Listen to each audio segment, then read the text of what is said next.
Sorry ass DJ.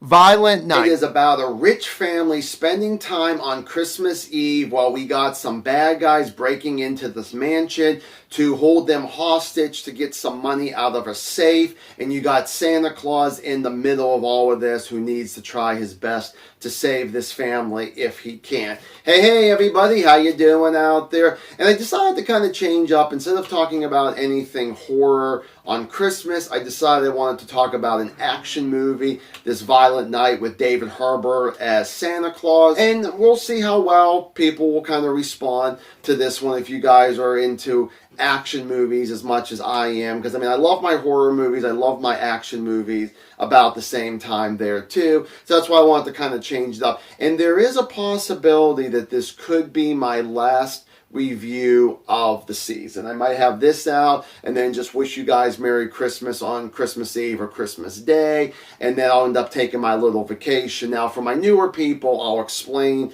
that sometime after Christmas about my little vacations I like to take off of YouTube here. For anybody else that might already know this, it would just be a quick little recap. Okay, so Violent Night is a movie. I didn't see it at the theaters. I bought like a couple years ago, I think at like Best Buy when they were still selling movies. And the first time I sat down and watched it, I was not really a big fan of it there. Now on a rewatch, is it something that I like a little bit better, or is it a little bit worse, or is it about the same on this one here? Well, stay tuned for the review. So going with the first I want to talk about some characters. I'm going to go with David Harbour as Santa Claus. I think he does a really good job. I think he's great as Santa Claus. He's fun. He is very funny. I love his dialogue. I definitely enjoy the fight scenes with him and these bad guys. And then on the opposite side of our main villain, we got John Leguizamo, who is such a great actor, and I think he always picks some really interesting and cool roles. And this is definitely another one. I think he's really cool. He plays a character named Mr. Scrooge, or at least that's kind of his code name. He is definitely a really cool villain, definitely one of these almost like old school kind of villains that you just love to actually hate. I love his dialogue for the most part. Oh, I can't wait for you to get your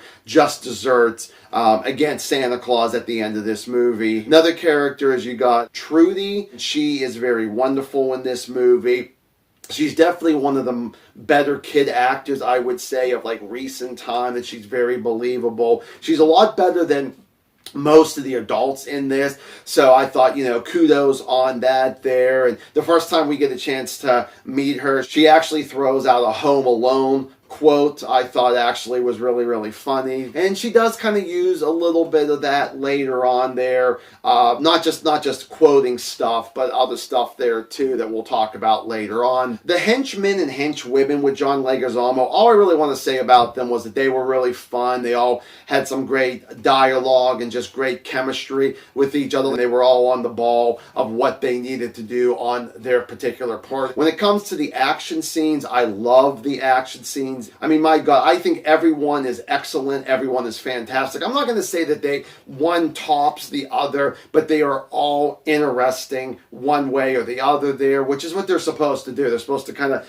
get you going there. And if some people think there are ones that's better than others against Santa Claus versus one particular person or a group of people, that's cool there too. I just think they're all really fun to watch when we do get those action scenes, and there is definitely a decent amount of them there.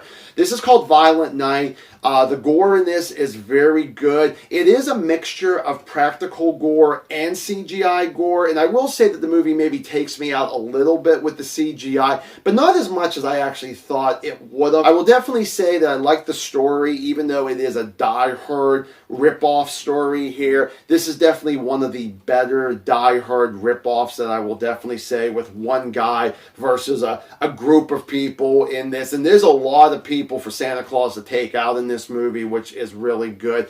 I definitely will say that I thought this was directed very well. I definitely liked the script, if it was the dialogue, if it was the narrative with the action scene. And of course, I loved all the stunts in the action scenes. And then the final thing I'm going to talk about is going to be our little battle at the end with good versus evil here, Santa Claus versus Mr. Scrooge. I will say I really liked the fight there. I thought it was a decently good fight. It just wasn't like one of those real quick ones, I feel like, there. And I don't know if I'd really call this a spoiler or not here, but most of the time in an action movie, bad guys usually die. And it varies if it's a good way or a bad way. And in this one, I think this is definitely one of the much better deaths for a villain. I think it was definitely very messed up of what happens to Mr. Scrooge in this one here, so I really was pleased with that. And moving on to the dislikes, the first thing I got to talk about is Santa Claus at the very beginning of this movie. He's actually at a bar, he's drinking some alcohol,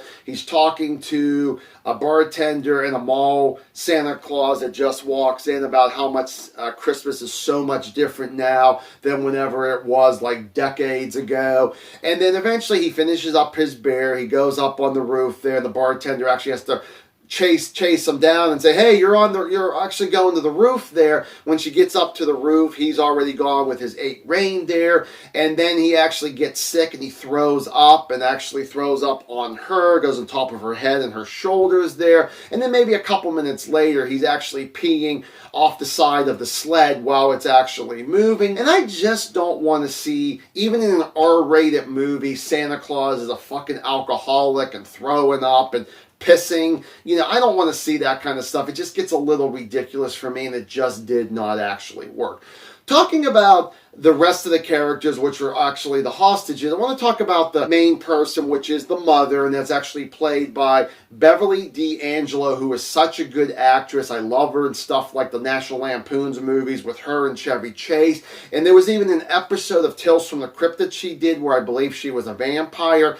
But in this, she does not give two flying shits about her family, about anything, it seems like, except herself and money. So even though I think that she plays that part very well there, it's just not a character that I really care that much about, because if she doesn't give a damn about her family except herself, I don't personally give a damn one bit about her. I want to talk about her daughter, who is nothing but pretty much a horrible miniature version of her there. I cannot stand her character. She thinks that the world revolves around her. Same thing with her son there. They're nothing but piece of shit characters there. Then you got the daughter's boyfriend, who is just nothing but a stupid character that I just do not like. He's actually a Hollywood actor in action movies. He's talking about, well, you know, I did a movie that was similar to something like this here, and I just did not care anything about that guy. When it comes to Trudy's